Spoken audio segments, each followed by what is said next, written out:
Ce sont les femmes qui ont plus de 3 enfants ou celles qui n'ont aucun diplôme vivant dans un milieu défavorisé qui ont le moins de chances d'avoir un emploi. En revanche, lorsque les femmes accèdent à un emploi, les inégalités sont encore très marquées. 3 points se dégagent. Le premier, c'est qu'elles sont plus concentrées, leur panel de métiers est beaucoup plus réduit que celui des hommes.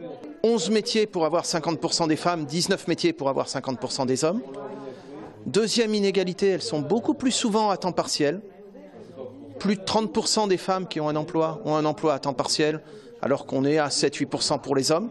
Troisième inégalité, les femmes sont beaucoup plus souvent déqualifiées par rapport à leur niveau de formation.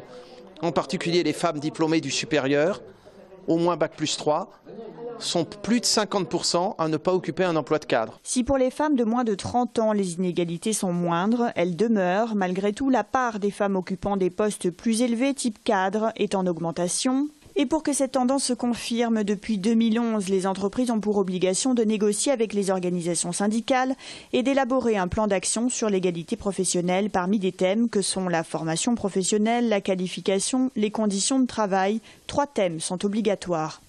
Et donc elles choisissent en fonction d'un diagnostic qu'elles doivent faire dans leur entreprise et donc des problématiques qui se posent, 3 ou 4 thèmes parmi tous ces thèmes, mais étant entendu qu'elles doivent travailler sur la réglementation, sur la rémunération, elles n'ont pas le choix.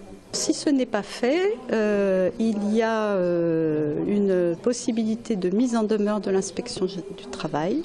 En général, c'est lors de contrôles systématiques que l'inspection du travail regarde cette question parmi d'autres et demande à l'entreprise d'élaborer ce plan d'action, lui laisse un certain temps pour se faire parce que c'est quand même une question un petit peu complexe qu'il faut regarder. La mise en conformité doit alors se faire sous 6 mois. Si ce n'est pas le cas, c'est une sanction financière qui tombe. En Midi-Pyrénées, ce sont 1700 entreprises qui sont concernées. À terme, toutes devront avoir mis en place un plan d'action. Les contrôles s'effectuent petit à petit. Pour l'instant, une vingtaine se sont vues adresser une mise en demeure et une a été sanctionnée financièrement.